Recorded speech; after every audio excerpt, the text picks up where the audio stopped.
अस्सलाम वालेकुम।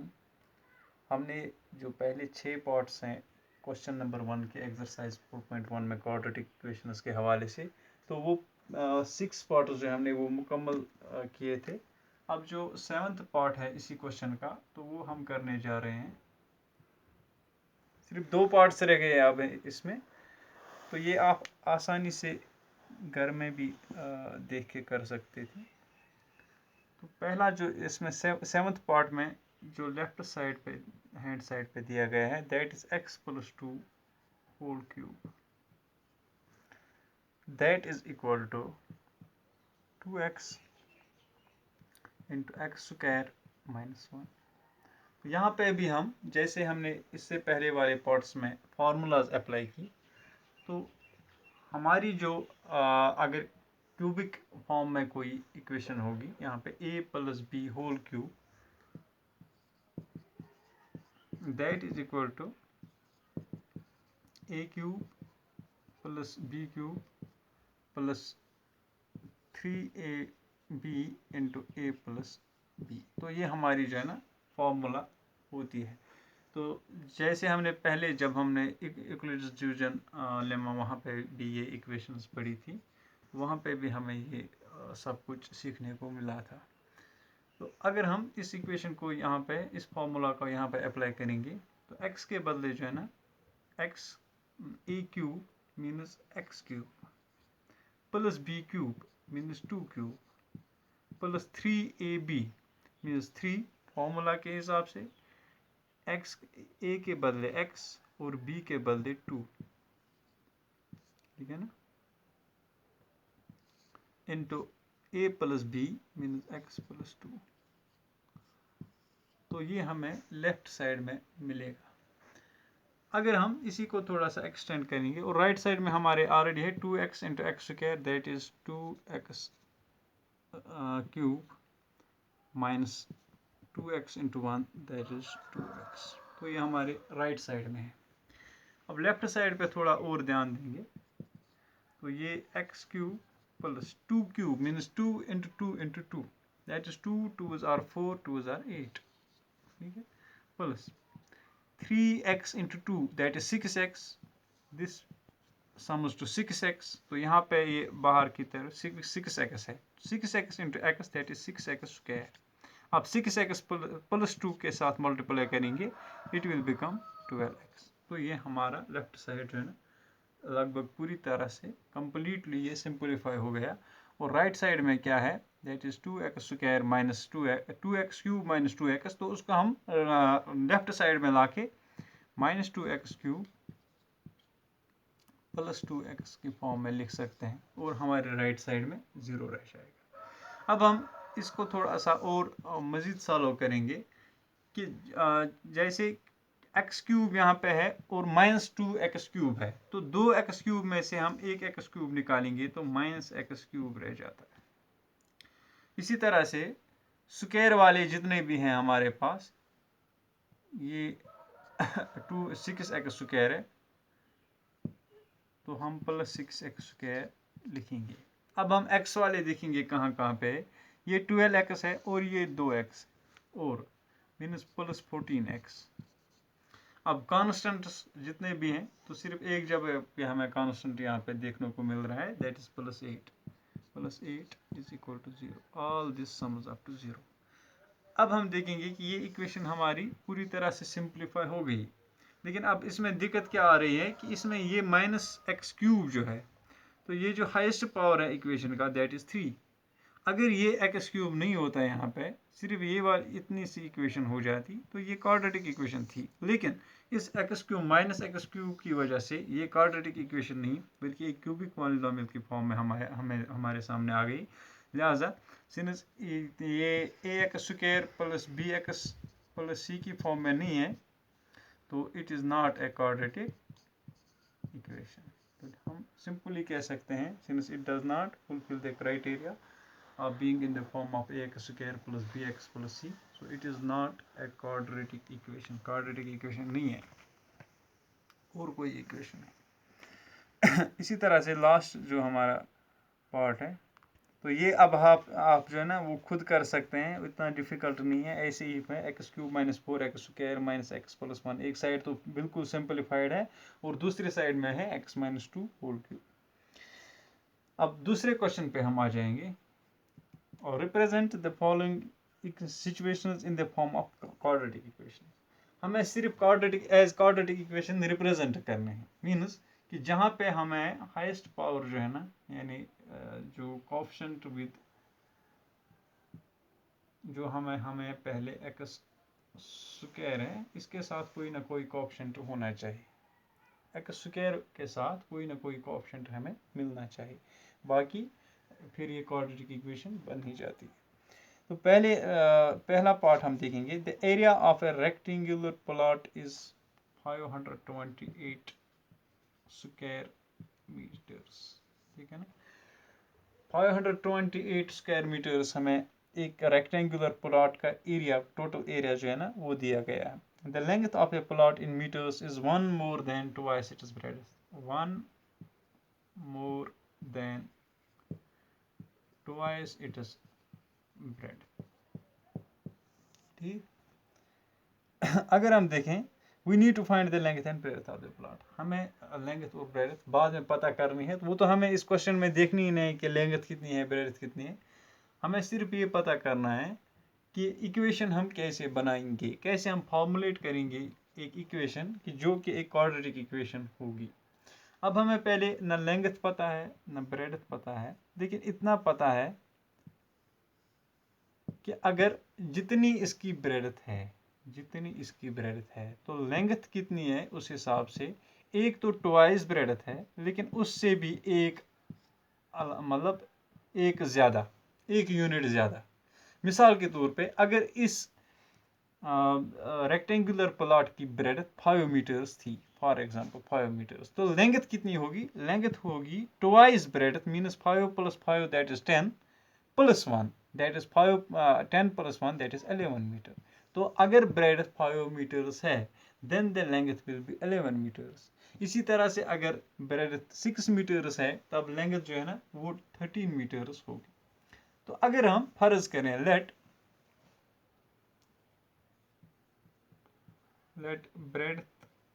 breadth of the rectangular plot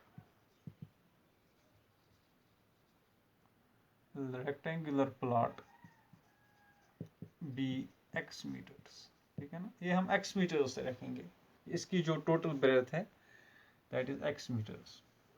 तो इस हिसाब से देन इट इज लेंथ, इसकी लेंथ कितनी होनी चाहिए फिर, twice breadth, 1 more than twice means एक ज्यादा, किससे, twice means 2 into breadth that is 2x। तो इसकी जो लेंथ है that will B 2x + 1 metres. इस हिसाब से कि अगर हम ब्रेड्थ रखें, let the breadth of the rectangular plot be x meters, then as per the conditions given in the question, it says that the length is 1 more than twice, means जितनी इसकी दुगनी ब्रेड्थ है उससे भी एक ज़्यादा। तो इस हिसाब से लेंथ और breadth respectively 2x + 1 and x metres होंगे। तो अब अगर हम देखें the area of the rectangular plot is 528 square metres. तो एरिया जो है ना एक रेक्टेंगुलर प्लॉट का that is always the product of length and breadth, means तो यहाँ पे लेंथ जो है that is length into breadth is equal to 528 square metres. अब हम देखेंगे कि लेंथ हमारी जो इक्वेशन के हिसाब से, हमारी जो कंडीशन के हिसाब से दैट इज 2x + 1, ठीक है, और ब्रेड्थ जो है that is x, means the product of length and breadth that sums to 528 square metres. अब हम देखेंगे, इसको सॉल्व करने की कोशिश करेंगे, ये 2x × x that is 2x square, ठीक है। तो x जो है ना दोनों के साथ मल्टीप्लाई हो जाएगा, पहले 2x के साथ फिर 1 के साथ, तो x × 1 that is x, 2x square + x is equal to 528, ठीक। अब हम मीटर स्क्वायर लिखने की ज़रूरत भी नहीं है, सिर्फ इक्वेशन हम देखेंगे, इक्वेशन हमें क्या बन रही है, तो नंबर्स पे हमें ध्यान देना है। तो यहाँ पे क्या बन जाएगा 2x² प्लस x, ये प्लस 528 अगर हम लेफ्ट साइड में लाएंगे -528 की सूरत में आ जाएगा इज इक्वल टू 0। तो ये हमें एक क्वाड्रेटिक इक्वेशन मिल गई जहाँ पे a का वैल्यू 2 है, b का वैल्यू है 1 और c का वैल्यू जो है ना -528 है। So it is in the form of ax² plus bx plus c is equal to 0। अब हम नेक्स्ट पार्ट पे आ जाएंगे, जो दूसरा पार्ट है इसी क्वेश्चन का। The product of two consecutive positive integers is 306। अगर हम देखेंगे पॉजिटिव इंटीजर्स कौन से होते हैं, यानी 0 के बाद जो नेचुरल नंबर्स हमें हैं दे आर पॉजिटिव इंटीजर्स। अब कंसेक्टिव पॉजिटिव इंटीजर कौन कौन से हैं, मिसाल के तौर पे अगर हमें एक इंटीजर लेंगे तो इसके बाद जो नेक्स्ट इंटीजर है that is 3, these are two consecutive integers, इनके दरमियान और कोई नहीं है, ये एक दूसरे के या के बाद दूसरे हैं। तो इसी तरह से 11 and 12 are two consecutive integers. इसी तरह से 15 and 16 these are two consecutive integers. अब हमें क्वेश्चन के हिसाब से क्या कंडीशन दी गई है, the product of two positive consecutive integers is 306, we need to find integers. अब पहले हमें जब पहला इंटीजर पता होगा तभी दूसरा हम निकाल सकते हैं। तो अब ना पहला पता है ना दूसरा, तो लेट हम फर्ज करेंगे लेट स्मॉलर इंटीजर या फर्स्ट इंटीजर, स्मॉलर ही होगा ना, फर्स्ट इज x या bx, ठीक है ना। देन स्मॉलर से जो बड़ा होगा bigger larger integer will be x से एक ज्यादा, यानी अगर x 5 है तो वो 6 होगा, अगर x 7 है तो वो 8 होगा, मीन्स जितना x होगा उससे ज्यादा एक, मीन्स x प्लस 1, ठीक है ना। तो इस हिसाब से जो स्मॉलर इंटीजर है अगर हम उसका x रखेंगे और जो लार्जर इंटीजर है हमारा वो ऑटोमेटिकली x प्लस 1 हो जाएगा। अब हम इसी क्वेश्चन की तरफ ध्यान देंगे कि the product of two consecutive positive integers 306, अगर हम इन दोनों को मल्टीप्लाई करेंगे आपस में, यानी इनका प्रोडक्ट जो है that is x into x plus 1 that is equal to 306। तो इस हिसाब से हमें एक इक्वेशन बन जाएगी यहाँ पे कि x into x we will carry the product multiplication of these two numbers, x into x that is x square plus x into 1 that is x is equal to 306। तो अब हम इसको लेफ्ट साइड में लाके x square plus x minus 306 is equal to 0 की form में लिख सकते हैं, means it fulfils the criteria of ax square plus bx plus c is equal to 0 where a is 1, b is also 1 and c is equal to minus 306। तो ये हमारी एक quadratic equation की फॉर्म में हमने इसको फॉर्मुलेट किया और हमारी इक्वेशन भी बन गई। अब हम नेक्स्ट पार्ट पे आ जाएंगे। So it is in the quadratic equation that we have formulated from the given information as per the question.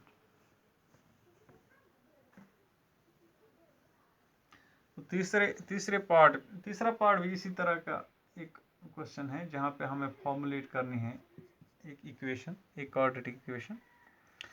तो यहाँ पे Rohan's mother is 26 years older than him, जितनी रोहन की एज है उससे ज़्यादा, मिसाल के तौर पे अगर रोहन 1 साल का है तो उसकी मदर जो है ना उससे 26 साल ज़्यादा है तो 27 की। अगर रोहन की एज 35 साल है तो ये और 26 साल हो गई तो 61 साल। इसी तरह से जितनी उसकी एज है उससे 26 साल ज़्यादा रोहन के मदर की एज है। मीन्स जब रोहन पैदा हुआ था तो उसकी माँ जो है ना वो 26 साल की थी तब। The product of their age in years 3 years from now will be 360। अगर हम अब आज के बाद जितनी आज उनकी दोनों की एज है तो आज से 3 साल बाद अगर हम उनके एज की प्रोडक्ट ऑफ देयर एज देखेंगे दैट विल बी 360। बिल्कुल 360. तो we would like to find Rohan present age. अब हमें रोहन की प्रेजेंट एज ढूंढनी है, लेकिन नहीं ढूंढनी है, सिर्फ हमें एक इक्वेशन बनानी है जिससे बाद में हम ढूंढ सकते हैं. तो सिर्फ हमें इसमें इस क्वेश्चन में सिर्फ फॉर्मुलेट करनी है इक्वेशन. अगर हम लें present age, let Rohan's present age be x years. ठीक है ना, x ईयर्स लेंगे. इस हिसाब से रोहन की माँ की एज कितनी होगी, देन हिज मदर्स एज कितनी होगी फिर. तो जितनी रोहन की है x है, उससे 26 साल ज्यादा, मीन x प्लस 26 ईयर्स. ठीक है ना. तो ये आज की बात चल रही है, लेकिन हमें क्वेश्चन में जो है ना, ये आज की बात नहीं दी गई है, आज से 3 साल बाद. तो अगर हम 3 ईयर्स लेटर देखेंगे, 3 ईयर्स लेटर, ठीक है ना, तो 2023 में जब हम देखते हैं तो उस समय पे रोहन की एज जो है ना 3 साल बढ़ गई होगी. Means Rohan age will be x plus 3 years, और रोहन के माँ की भी एज जो है ना और 3 साल बढ़ गई होगी. तो आज तो 26 x प्लस 26 है, तो उस टाइम पे और 3 होगी, x प्लस 26 प्लस 3, तो इतने ईयर्स होंगे. ठीक है ना. तो इन दोनों का प्रोडक्ट एक्चुअली जो क्वेश्चन में दिया गया है कि the product of their ages 3 years from now, these are their ages 3 years from now. इनका जो प्रोडक्ट है that will be 360, that is 360. तो इन दो इक्वेशंस का जो प्रोडक्ट है that is 360 actually as per the question. तो अगर हम देखेंगे एक तरफ x प्लस 3 है और दूसरी तरफ क्या है, x plus 26 plus 3 मीनस x plus 29. ठीक है ना. तो ये सब कितना सम अप हो जाता है 360. अब सॉल्व करेंगे x into x that is x square plus x into 29 that is 29x plus 3 into x that is 3x. ठीक है ना. पहले मैंने पहले टर्म को दूसरे फर्स्ट टर्म के साथ, फिर पहले टर्म को दूसरे टर्म के साथ. अब मैं दूसरी को पहली वाली के साथ, फिर दूसरी को दूसरे वाली के साथ. इसी तरह से 3 इंटू 29 दैट इज 87 कितना बन जाता है, दैट इज 360. ठीक. तो अब हम मजीद आगे बढ़ेंगे. ये एक्स स्क्वायर एक ही जगह पे हमें स्क्वायर मिलता है यहाँ पे इस पूरी इक्वेशन में, इट इज एक्स स्क्वायर. ठीक है ना. प्लस ये 29x है और 3x हो जाते हैं 32x. ये प्लस 87 है, और जो 360 हमें दूसरी तरफ प्लस फॉर्म में है, इसको जब हम लेफ्ट साइड में लाएंगे तो माइनस 360 बन जाएगा. ठीक. That will be equal to 0. ठीक है. तो एक्स स्क्वायर प्लस 32x. अब हमें 360 में से 87 निकालना है. सबसे बेहतरीन तरीका है कि पहले 60 निकालो तो 300 रह जाएंगे, फिर 27 और निकालना है. तो लेकिन ये माइनस फॉर्म है, चूंकि हमारा जो लार्जर नंबर है वो नेगेटिव फॉर्म में है, लिहाजा माइनस 273 रह जाते हैं यहाँ पे, इज इक्वल टू 0. तो ये हमारी इक्वेशन बन गई. इस इक्वेशन को जब हम बाद में सॉल्व करेंगे, क्योंकि यहाँ पे सॉल्व नहीं करना है, तो हमें x का वैल्यू मिल जाएगा, और x का वैल्यू जो है ना वो रोहन की एज होगी, उसमें 26 और ऐड करेंगे तो रोहन की माँ की भी एज जो है ना हमें मिल जाएगी उस एतबार से. बस ठीक है.